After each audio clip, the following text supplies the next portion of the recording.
tudo bem? Preparado aí para nossa aula de hoje? Vamos lá comigo? Vamos lá. Ó, vem aqui rapidinho que eu preciso pegar umas canetas aqui, ó. Bom dia, Kaique! Bom dia, Everton. Tudo bem? Tranquilo? Bom? Beleza? E aí, Andréia? Tudo bem? Bom dia. Pegar as canetas aqui. Cumprimentar o pessoal aqui, ó. Fala, Samuel. Opa, beleza? Tudo bom? Beleza? Beleza? Bom dia, meninas. Bom dia. Tudo bom? Ó, depois eu vou pedir pra você ligar pra ele, tá bom? A gente vai trocar umas ideias depois, tá bom? Tá bom, pode deixar. Deixa eu ir lá. Bora lá pra aula, então? Vamos lá, vem aqui.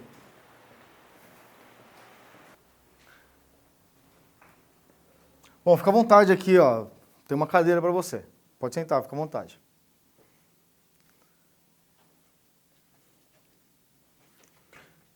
É isso aí, separei uma folha aí pra você. Quadriculada sim, porque é ela que vai te ajudar a desenvolver os diagramas da maneira mais correta possível. Espero que você anote tudo que nós vamos trabalhar aqui nessa nossa aula de hoje.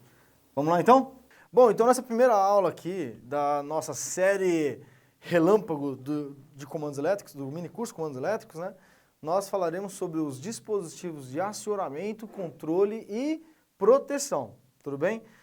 Claro, não tem como nós iniciarmos essa nossa série sem conhecer esses elementos que vocês vão ver aqui na minha bancada. Lógico que cada um tem uma aplicação e nós vamos trabalhar individualmente cada um deles. Mas antes, deixa eu só me apresentar caso você ainda não me conheça, tá? Meu nome é Everton Moraes, aqui da Sala da Elétrica, fundador da Sala da Elétrica e também precursor desse treinamento que vocês estão vendo aqui agora, né? Esse curso rápido, mas muito efetivo no que se diz respeito ao aprendizado de comandos elétricos. Não tenho dúvidas que você vai usufruir bastante aí desse nosso conteúdo e de tudo que nós vamos ver nas próximas aulas também. Agora, o que nós estamos fazendo aqui? A ideia é poder te mostrar os dispositivos de acionamento e controle de uma maneira que você consiga reconhecer esses indivíduos, esses símbolos, você consiga também entender a aplicação e, claro, né, associar ao símbolo gráfico e literal que cada um deles vão te disponibilizar. Óbvio que ao longo das nossas aulas nós vamos incrementando e colocando mais recursos aqui para que você consiga ter uma visão mais clara de contatos, simbologias, funcionamento e assim por diante. Vamos ver o seguinte, quando a gente fala acionamento de dispositivo de acionamento, controle e proteção, nós estamos falando principalmente dos elementos que permitem com que nós tenhamos, por exemplo, em uma máquina, o acionamento de um motor, o acionamento de um sistema de frenagem, a parada de um motor elétrico, ou a parada de funcionamento dessa máquina, como sendo o acionamento. Controle seria a parte sensitiva dessa nossa máquina. Logo, quando nós falamos em sensitiva, o nome já reflete para a gente sensores, na verdade? E nós temos aqui alguns tipos de sensores para mostrar para você. De uma outra maneira também, né, quando nós falamos da parte de proteção, que é o terceiro elemento aí dessa nossa aula de hoje, de novo, dispositivos de acionamento, controle e manutenção, não, perdão, e controle e proteção, né? Proteção vai ser os dispositivos, elementos que vão fazer a proteção do nosso sistema. Para nossa aula de hoje, nós trouxemos alguns elementos aqui. Existem vários, tá? Se eu fosse colocar na minha bancada todos os elementos de proteção, de acionamento e controle, eu não teria espaço suficiente. Mas para que a gente possa prosseguir, você vai entender muito bem com tudo isso que nós temos aqui. Indo na nossa sequência lógica e para que você possa entender com mais clareza, eu quero começar aqui te mostrando alguns elementos de acionamento.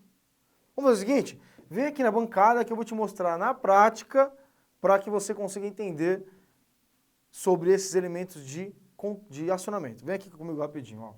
Quando nós falamos de acionamento, por exemplo, nós temos aqui botoeiras, eu tenho aqui esse conjunto de botoeiras aqui, ó, um botão vermelho e um verde, né, como você pode observar, tudo bem? Eu tenho um outro dispositivo, né, que é uma outra botoeira, só que essa aqui é somente verde. Essa daqui é uma botoeira vermelha, que ela ainda possui um tipo diferente de botoeira, né, que tem essa proteção acrílica em volta, né, é sobressalente. E ela ainda pode ser utilizada, além de botoeira, como um sinaleiro, que eu já vou explicar na próxima etapa aqui.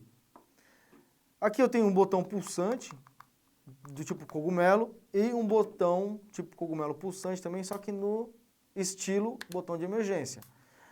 Ambos os botões que você viu aqui, e também essa chave seletora, que é uma chave de 3 posições, vamos imaginar o seguinte, ó, desligado, automático e manual, por exemplo, né? Ou desligado, rotação horária e sentido anti-horário. Eu posso utilizar para diversas funções aqui essa chave rotativa. E, independente de qualquer um deles, ou seja, nós temos esse conjunto inteiro aqui de acionamento, correto? Que são as botoeiras. Nós vamos ter blocos de contatos, como esse que você vai observar aqui. Então, nós temos aqui assim, ó, deixa eu pôr na posição correta. Eu tenho um bloco de contato que está me dizendo o seguinte, 1 e 2 é a nomenclatura deles. Logo, me reflete, eu vou mostrar isso para vocês na lousa daqui a pouco, não, né? Daqui a pouco, 1 e 2 reflete para a gente que é um contato normalmente fechado. Já nesse outro caso aqui, eu tenho um outro bloco de contatos que é 3 e 4, reflete para nós o contato normalmente aberto, tudo bem?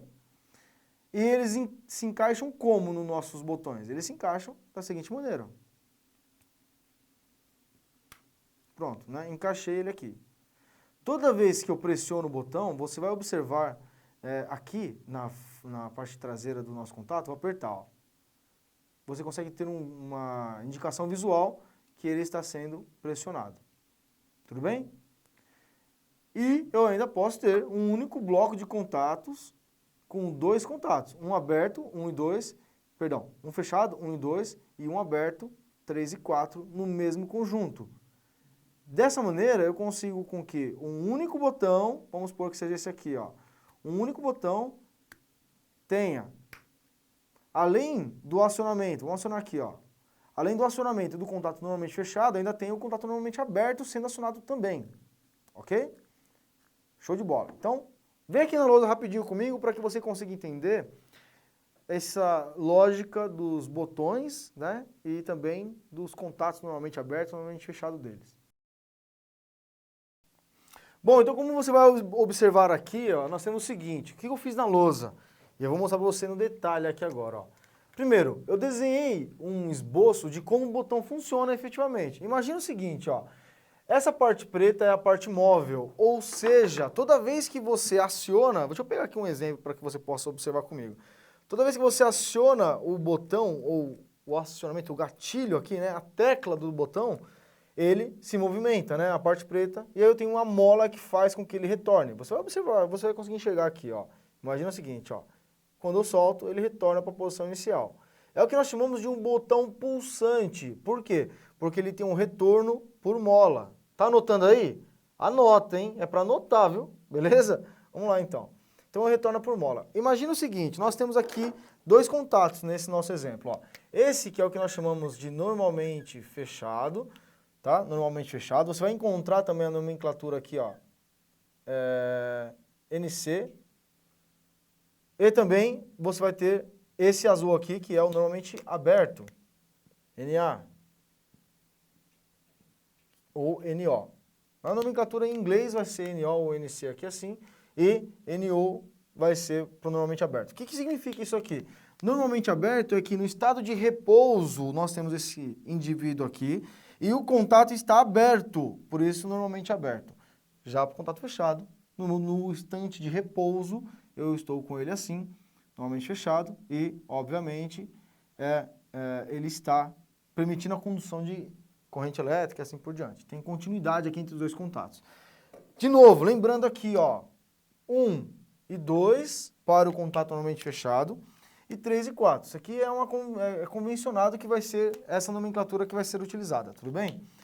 E aí, aqui embaixo, como que nós representamos esses elementos aqui? Fisicamente eles são desse jeito, mas como que a gente representa eles através de símbolos, né? Nós temos o seguinte, são 2 símbolos que vão representar, por exemplo, o contato de um botão. É o símbolo gráfico e o símbolo literal. O gráfico é o que mostra através de um desenho qual é a funcionalidade daquele botão, e o literal é o que é uma letra que representa o elemento qual você está observando. Então, dá uma olhada aqui. O contato normalmente aberto, ele vai ter a representação 3 e 4, para representar, então, que ele é normalmente aberto. O contato normalmente fechado muda o símbolo aqui, e você vai ter 1 e 2, tudo bem? Se, porventura, você queira representar esse elemento do jeito que ele está aqui agora, que é um botão pulsante com 2 acionamentos, um aberto e um fechado, 2 contatos, um aberto e um fechado, né? Esse aqui é o fechado e esse aqui é o aberto. Eu posso representar dessa maneira. Eu tenho aqui o 3 e 4 e 1 e 2, representando que eu tenho um único botão com 2 contatos. Eu posso representar 2 contatos de um único botão de diferentes formas. Essa vai ser a nossa primeira forma de representá-los, tudo bem? Bacana. E aí, tendo isso em mente, você obviamente, já anotou aí essas informações, que é importante, daqui a pouco eu vou apagar para colocar mais outras informações aqui. É importante que você entenda isso, já que na próxima aula nós vamos utilizar na prática esses conceitos. Mas só para mostrar para você como faz sentido isso tudo, eu vou testar um botão aqui com você na prática. Vem aqui na bancada comigo de novo, ó. Eu vou pegar aqui meu multímetro e vou colocar na escala de continuidade, tá? Eu peguei uma ponta de prova mais didática, que não é a ponta de prova do multímetro em si, mas você vai entender por que eu troquei a ponta de prova. Ela tem umas garrinhas, vai ficar melhor para a gente demonstrar na prática o funcionamento. Imagina o seguinte, ó, eu vou pegar um contato normalmente aberto, que é esse aqui no caso, deixa eu ver se consigo pegar ele aqui assim, normalmente aberto, show. E, nesse momento, eu estou no estado de repouso, logo, se ele é normalmente aberto, está bloqueando, vamos dizer assim, a passagem da corrente elétrica. Quando eu aperto o botão, ele me mostra que não existe resistência, né? E está soando o bip aí de continuidade, correto? Tirei o dedo do botão, cessou a passagem de corrente. O normalmente fechado, vamos lá. Normalmente fechado, ele por natureza já permite a condução de passagem de corrente, obviamente, sem pressionar o botão, já acusa a continuidade. Quando eu pressiono o botão, cessa a passagem de corrente. Bacana? Legal. Vamos falar um pouquinho então sobre os elementos de sinalização. Ah, Everton, quem são os elementos de sinalização? Elemento de sinalização vai ser representado para a gente aqui pelos sinaleiros, tá bom? E sinaleiros você vai encontrar de diversos tipos. O sinaleiro, por exemplo, que eu tenho mostrando aqui para você, eu tenho esse aqui azul, que no caso desse modelo, basta eu colocar ele no painel, né? Fixar aqui com a porca dele e acioná-lo nos elementos aqui X1 e X2 dele, que é os dois terminais que nós temos para alimentá-lo. Nesse caso é um dispositivo 24 volts, tá? Ele é um sinaleiro 24 volts. Ele vai irradiar na cor azul, tá bom? Já eu tenho outros modelos aqui também. Esse modelo, por exemplo, ele precisa que você, tanto esse vermelho quanto o verde, ele precisa que você coloque um bloco de contato aqui, mas não é um contato, né? Um bloco do sinaleiro, para fazer com que ele seja acionado. Olha lá. E aí, novamente, por mais que o fabricante seja diferente, ó, dá uma olhada aqui, ó, X1 e X2 também, tá certo aqui? X1 e X2 também, né? Para quê? Para que você possa interligá-los ali e fazer com que eles venham a irradiar a iluminação ali a hora que você alimenta ele, tudo bem?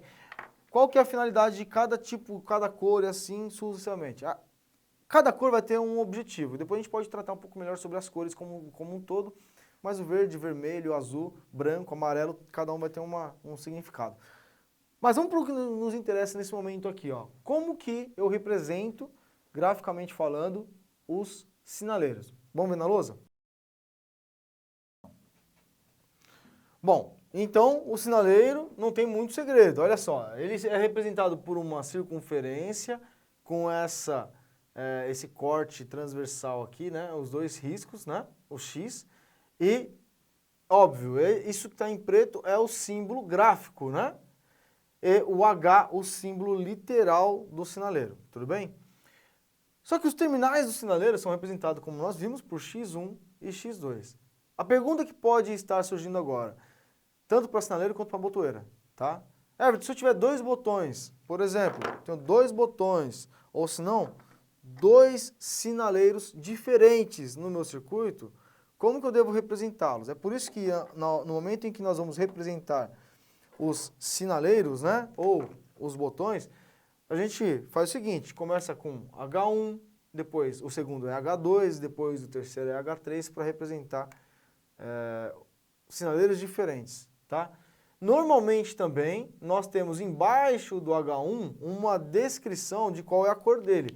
Vamos supor que eu esteja falando do verde aqui, né? Pode ser ou não que tenha cor, tá? Nem sempre tem, mas pode ser que você encontre aqui um VE, por exemplo, que é o verde, um VO, que é vermelho, um PO, que é preto, não, preto não, sinaleiro preto não, né? Mas tudo bem. Um AL, que é azul, e assim sucessivamente, tá bom? Bacana. Dispositivos de sinalização entendidos. Vamos falar então agora dos dispositivos de controle, que seriam os nossos sensores aqui. Quando a gente fala de dispositivo de controle, a gente imagina elementos que vão ser sensitivos ao processo, que tragam informações para nós relacionadas ao processo como um todo. E qual processo? Seja a identificação de uma temperatura, seja a identificação da posição de uma peça, seja a identificação mecânica de algum elemento, tudo bem? E aí eu trouxe na verdade eu trouxe 3 tipos de elementos de controle aqui para você. Um que é eletromecânico, tudo bem? Que é esse caso aqui, ó, chamado de fim de curso, correto? E o que ele tem como responsabilidade é funcionar como se fosse um botão. E a hora que eu tenho aqui o botão pressionando, eu tenho a alteração dos contatos dele, não é isso? O fim de curso é a mesma coisa. Quando eu tenho o elemento batendo aqui nessa roldana dele, ele aciona então os seus contatos que estão aqui dentro. Aqui é um outro modelo de fim de curso, né? Que aciona tanto para um lado quanto para o outro, tudo bem? E ele, toda vez que eu aciono, ele vai alterar, por sua vez, a posição dos contatos que aqui dentro estão. Nesse exemplo, esses 2 elementos aqui possuem cada um contato aberto e um contato fechado, tá certo? Eu já vou pôr na lousa aqui sobre eles e nós vamos conversando ao longo do processo. Mas ainda eu trouxe outros elementos. Por exemplo, eu trouxe esse sensor aqui, ó.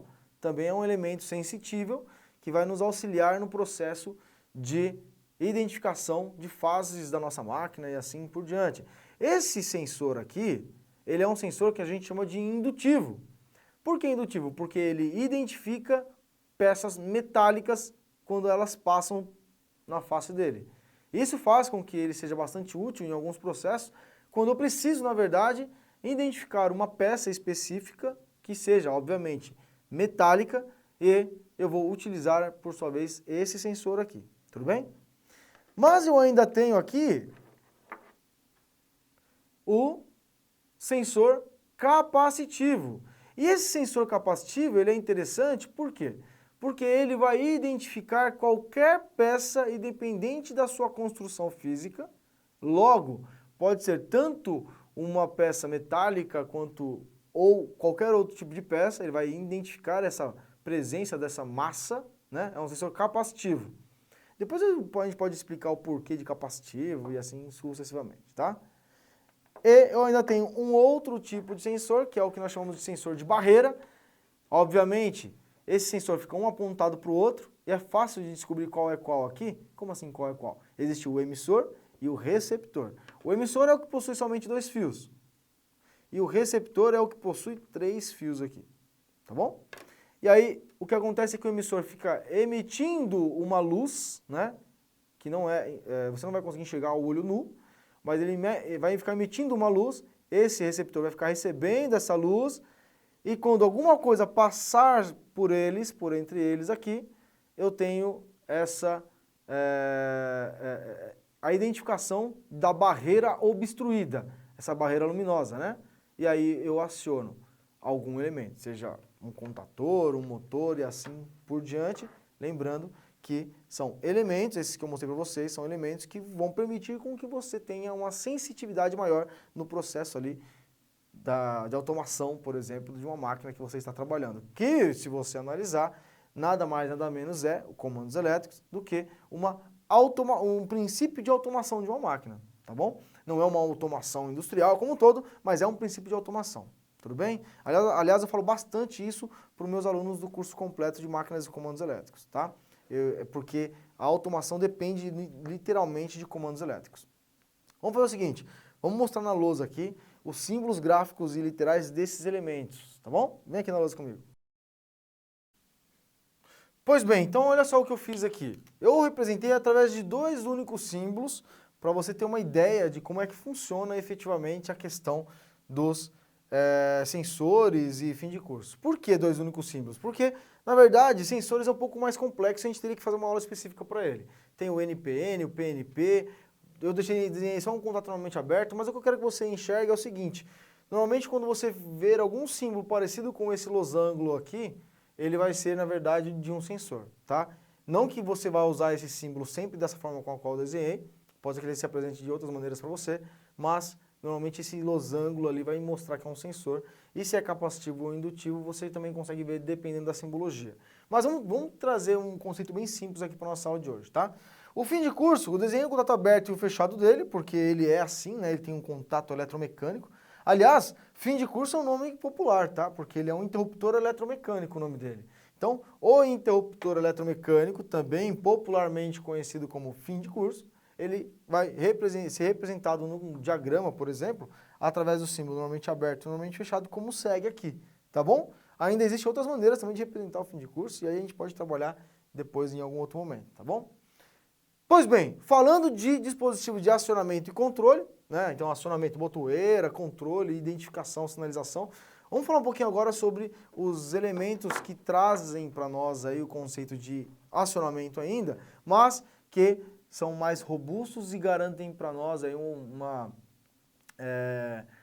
uma versatilidade maior no que diz respeito ao acionamento. A gente consegue, através deles, acionar um motor elétrico, por exemplo, que são os contatores. Se você analisar aqui, ó, eu tenho dois contatores, né, que nós chamamos de contatores de potência, e esse contator que nós chamamos de contator auxiliar, tá bom? O que vem ser um contator de potência? Um contator de potência, ele é representado, por exemplo, né, não, daqui a pouco a gente fala da representação dele, mas ele tem como finalidade principal seccionar três fases, que é do sistema trifásico de alimentação, normalmente. Então, ó, esses três contatos aqui, superiores e inferiores aqui assim, esses três, né, representam para nós as três fases que ele secciona. Então eu vou adicionar três fases na parte de entrada, vamos dizer assim, né, 1, 3 e 5, e vou sair no 2, 4 e 6 com essas fases para o nosso motor. Toda vez que ele for acionado, então eu vou ter, por sua vez, essas fases podendo ser fechadas, né, ou os contatos sendo fechados, alimentando por sua vez o motor. Lembrando que sempre esses contatos aqui serão abertos quando é de potência, tá bom? Esse aqui é um outro contator de potência e da mesma maneira, deixa eu só colocar ele aqui da maneira correta, da mesma maneira ele vai seccionar três fases, só que ele é para um nível de corrente maior e por isso você consegue observar que ele tem uma robustez maior também. Só que mesmo sendo de potência e com a finalidade de seccionar as fases do meu circuito, pode observar que eu ainda tenho aqui dois contatos auxiliares, que é esse 13, 14 e esse 21 e 22. Esse também tem dois contatos auxiliares, que é 13 e 14, 21 e 22. E também uma tal de bobina, A1 e A2, que é a bobina que vai permitir com que esse contator seja alimentado, energizado. Tudo bem? Bom, mas você vai entender na prática quando eu mostrar na lousa para você. Vem aqui na lousa então, ó. Bom, então olha só, o contator de potência que nós acabamos de ver ali é o seguinte, quais são os elementos que ele possui? Ó, ele possui a bobina, que é representada dessa forma. Eu tenho os três contatos de potência, que também são representados dessa maneira que você está vendo aqui agora. E naquele exemplo eu tenho dois contatos auxiliares, um aberto e um normalmente fechado. Olha que interessante, a bobina ela tem a representação dos seus contatos, das suas extremidades, né, dos terminais A1 e A2, e é acompanhada pela letra K, para representar que é um elemento de acionamento tipo contator ou relé. Os três contatos de potência também é acompanhado da letra K, tudo bem? E da mesma maneira que o botão tem lá S1, S2 e assim por diante, o contator também vai ser o K1, K2 e assim consequentemente, tá? Então, eu tenho aqui ó, a letra K acompanhando os terminais de potência e eles são representados os seus acionamentos, seus contatos aqui, né? Contatos são os seus terminais como 1, 3 e 5 a parte superior, 2, 4 e 6 a parte inferior, sendo que o 1 e 2 formam o primeiro contato, 3 e 4 o segundo e o 5 e 6 o terceiro. Os contatos auxiliares são 13 e 14, 21 e 22, por exemplo. Só que para o contator tem um negócio bem interessante, tá?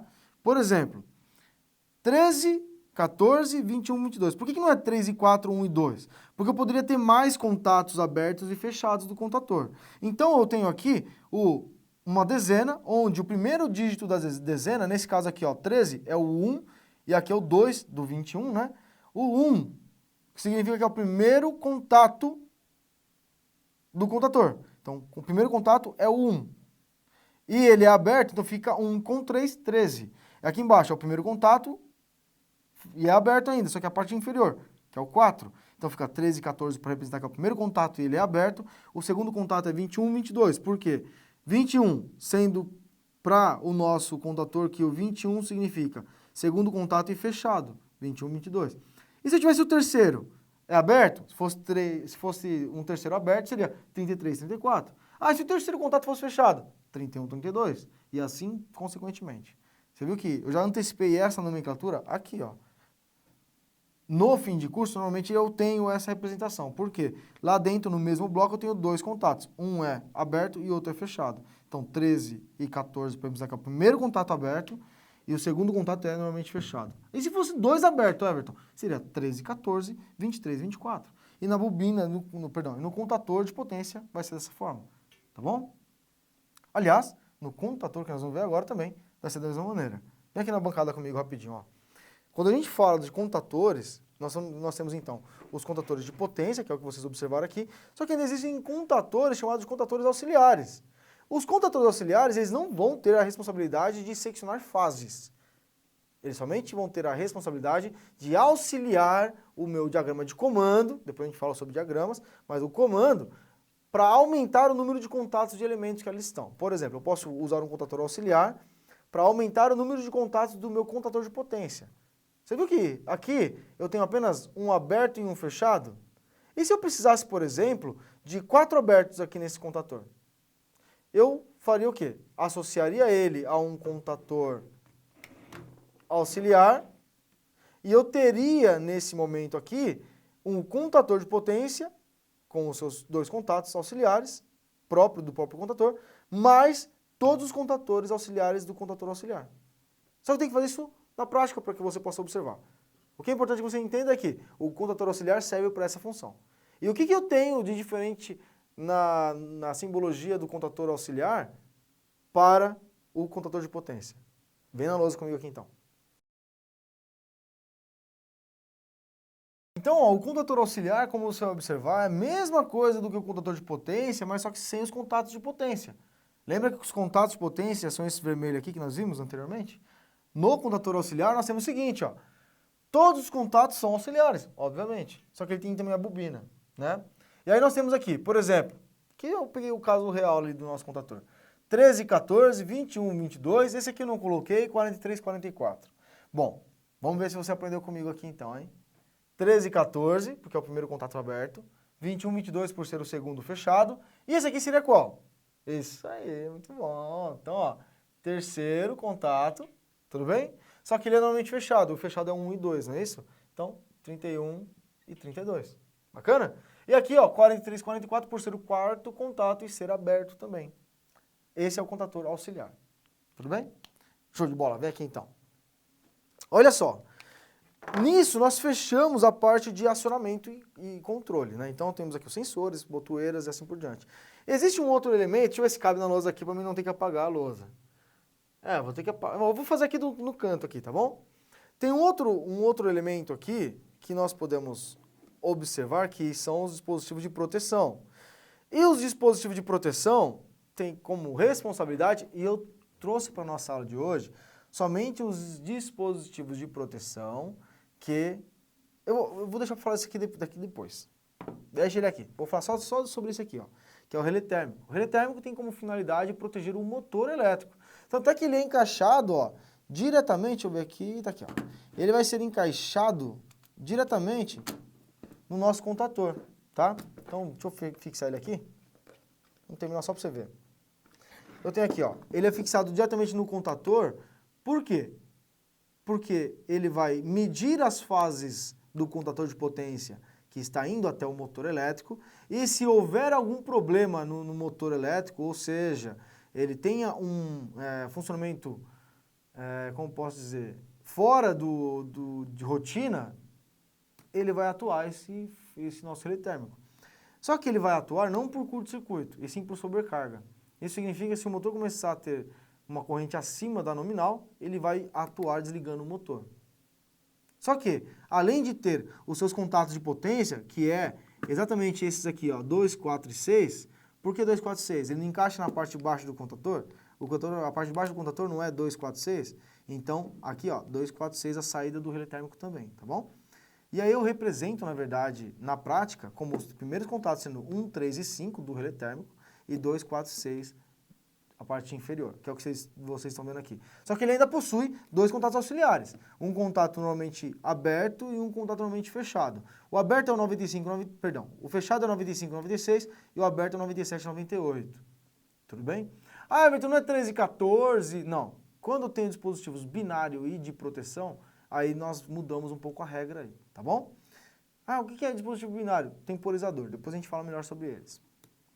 Vamos ver na prática aqui como que a gente representa no diagrama esse indivíduo aqui.